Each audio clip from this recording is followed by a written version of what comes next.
Avant de commencer, j'ai l'honneur de vous présenter la critique du seul et unique Batman sur son propre film. Alors, sans plus attendre, la voici. C'est très bon!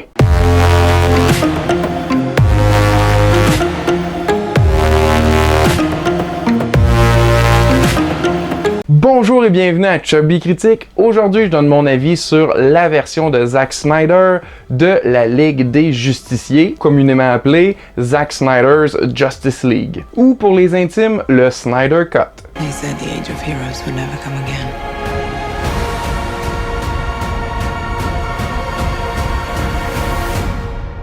It will. It has to.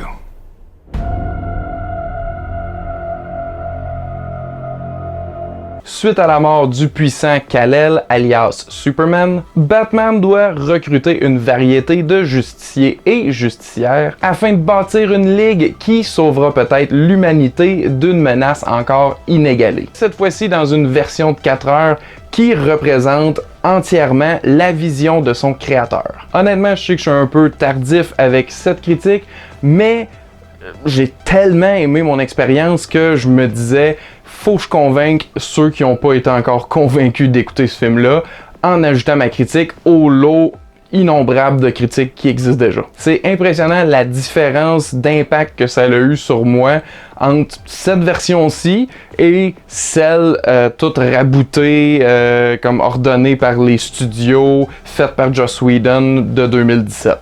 Celle-là, c'est comme, tu sais, déjà oublié, on y pense même plus, puis c'était le cas avant de voir ce film-là, mais ce film-là, cette version ultime qui était supposée être, c'est ça là, c'est le real deal. C'est le film de Zack Snyder du début à la fin et ben ça paraît justement, c'est considérablement plus violent que les autres DC qu'on a eu, même ceux de Zack Snyder. Et ça, ben moi j'ai complètement adoré. Ça m'a vraiment pas semblé gratuit. Au contraire, ça donnait comme de la gravité puis de l'impact aux situations. On sent que c'est un monde dangereux où tout peut arriver, disons. Tout le long je l'écoutais, j'entrevoyais un peu la version initiale que j'avais vue et à chaque fois je pouvais pas éviter la comparaison puis faire mon Dieu que c'est meilleur celle-là. Sur tous les plans, là. Esthétiquement, la cinématographie, la photographie, bref, tout ça c'est vraiment beau. C'est une histoire qui est beaucoup plus cohésive. Tous les personnages ont une introduction et on se sent investi dans chacun d'eux. En particulier Cyborg qui avait été comme pratiquement coupé de la version initiale. De Flash aussi, que j'aime beaucoup personnellement, donc j'étais content d'en avoir plus. Wonder Woman, Aquaman, tout le monde. Aussi pour le méchant, j'ai aimé comment ça a été modifié à ce niveau-là, autant narrativement que physiquement avec ses spikes. Écoute, j'adore le look. Tout a l'air métal. C'est grandiose, c'est épique, titanesque, je manque de termes, mais c'est époustouflant à vivre. Et c'est justement une aventure aussi épique que ça prenait pour avoir la Ligue des Justiciers qui s'unissent à l'écran. Mon Dieu que j'aurais aimé ça, voir ça sur grand écran au cinéma. Sincèrement, ça aurait été parfait. Mais quand même, j'ai apprécié pouvoir l'écouter dans mon confort puis appuyer sur pause une couple de fois parce que 4 heures, faut le dire, c'est quand même... c'est ça, hein? Mais bien heureusement, c'est divisé en 6 parties, plus un épilogue. Donc si on veut le manger en petites bouchées, ben ça se fait aussi comme ça, puis je pense que ça passe très bien aussi. J'ai aussi beaucoup apprécié la musique qui l'accompagnait, composée par Junkie XL, ce qui créait des moments somptueux. C'est Zack Snyder, mais ça veut pas dire que c'est dénué d'humour. Il est capable de placer quelques bonnes blagues qui semblent pas cheap à plein de bons moments dans le film.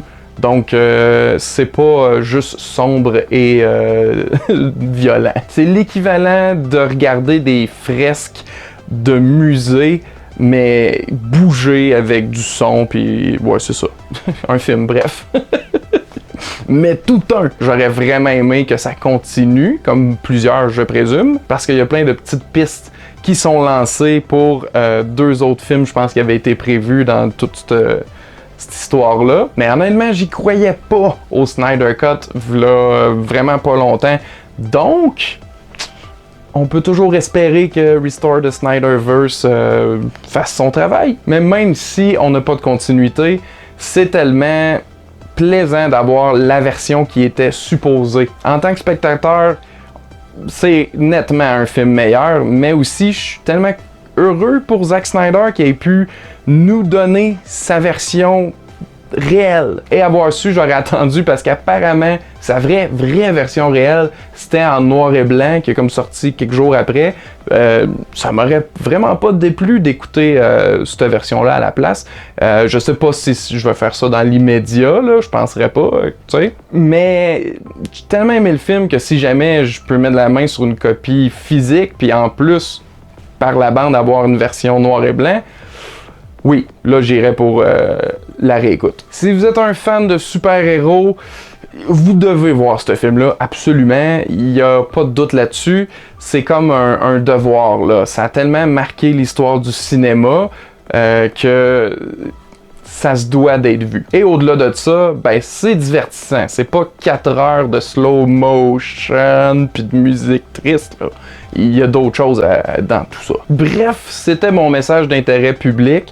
C'est pas la critique la plus structurée ou la plus incisive sur le film, mais j'ai eu du plaisir et je voulais le partager pour que plus de gens puissent l'avoir aussi, à leur tour.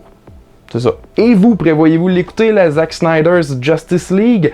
L'avez-vous vu? Qu'en pensez-vous? Répondez-moi dans les commentaires ci-dessous. Merci à tous d'avoir écouté. À la prochaine!